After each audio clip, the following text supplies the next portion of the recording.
malam me ya faru a wannan aure? To wannan dama kamar kasan ayoyi da alkur'ani da hadisan manzo Allah sallallahu alaihi wasallam kuma wataran zaka gansu a aikace wanda za su ƙara tabbatar maka da abin da manzo Allah sallallahu alaihi wasallam ya faɗa din nan lalle ayi la'akari da shi.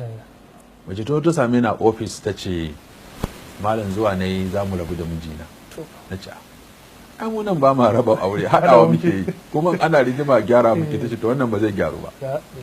Ni ce saboda me? Ta ce kawai ba zai gyaru ba malam. Kawai abin da na zo ka zama shaida idan mutumin nan bai rabu da ni ba. ‘Ya'yansu ko tara ne ina jin ko 8 ko 9 kuma har samari sun zama samari ‘yan mata. Na ce to ai yanzu kun riga kun zauna yanzu ke in kika rabu da mijinki da me yasa to kika zauna? Ta ce babanta tana ƙaunar babanta saboda yana ƙaunarta sosai kuma babanta ya bada ita don haka ta yi haƙuri ta zauna saboda mutunta babanta amma tun farko ita ba ta so. To yanzu Allah yau mahaifin rasuwa yau kwanansa 50 da rasuwa shi take ga ta samu yanci. Ta ce na yi baƙin cikin rasuwar babana kuma na yi murnar rasuwarsa saboda zan fita daga wannan kangi. Ta ce baƙin cikin da na shine na rabu da wanda ya fi so na a duniya shine mahaifina, sannan na biyu na kuma yi murnar cewa yanzu na samu yancin da zan rabu da mijin nan. Na ce to yanzu kun zauna shekaru yanzu kun kusa 50 kin ce kina 13 aka ba da ke yanzu gashi kun yi 27 nan hada nawa kin gani shekarun da yawa saboda haka kin yi 40 da wani abu ya kamata ke hakuri. Ta ce ai ta samu. Na ce don baki samu jifa. Ta ce ba ruwanta ita ba kawai ta samu yanci wannan abin da ta rike a zuciyarta har tsawon wannan shekarun take son ta cire.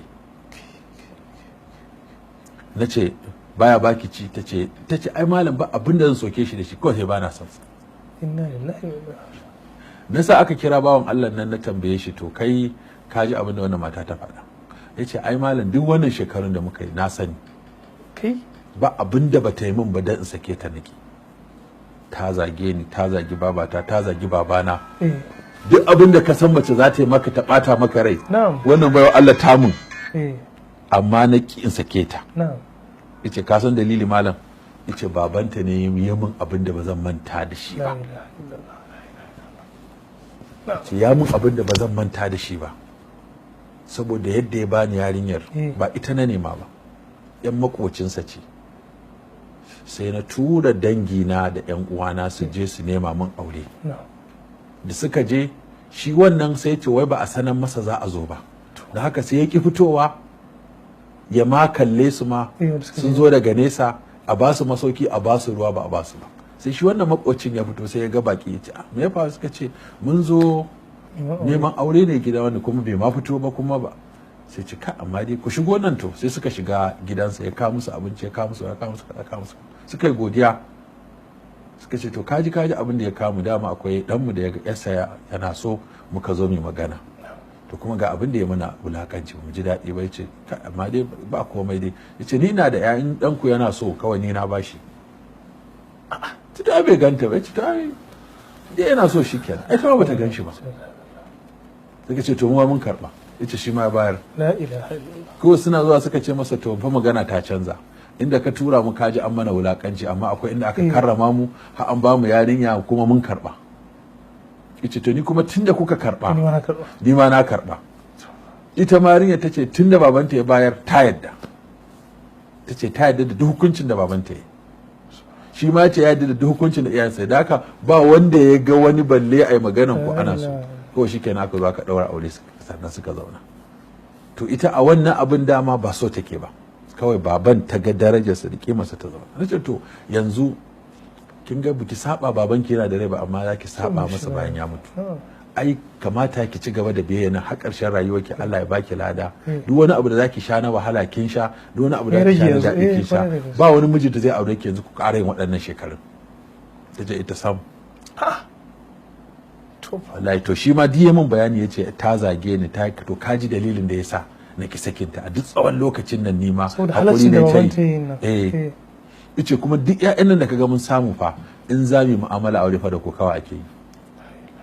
Duk ƴaƴan nan da kaga an samu duk a waɗannan shekarun da aka yi 27 duk ƴaƴan da aka haifa da kokawa ake mu'amala aure. Hakuri ya ta yi. ta ce to wai kai baka da zuciya, kai ba namiji bane, na zage ka na ta ce in fa ka fita addu'a nake ma Allah ya sa ka dawo da rai. Kai ni ba to ganin kiya irin wannan ba. Daga nan na ƙara fahimtar wannan hadisin cewa ka ai auren da ba so. Gaskiya ne. A kuma yi wa mace lalle bayani ta tabbatar tana so ta gamsu. Ta gamsu. Shi ma ya tabbatar ya gamsu saboda so baya gyaruwa. Shekara 27 da zai gyaru. Da zai gyaru. Komai zai iya, in ta ko tana son ka duk wahalar da za ta sha za ta jure. In ko ba ta son ka duk alherin da za ka mata ba za ta ji daɗin sa. Ta ce malam ni na fahimci dai ba za ka iya abin nan ba, in ba za ka iya ba to ka zama shaida. In na kashe shi to kai ne shaida cewa ni ne na kashe shi, saboda aka kokota aka je kai za ka ba da shaida cewa na gaya maka zan kashe shi. Na ce a to abu yayi muni. Na ce mace in ta ce tana son ka in ba ta son ka ba ta son ka, in kuma ta ce za ta yi kaza to ba ta wasa da abu. Ta ce ina baka shawara, ka taɓa sakin ta, ya ce a, na ce to kai mata saki guda ɗaya, in ta je ta huce daga bayan Allah sa za a shirya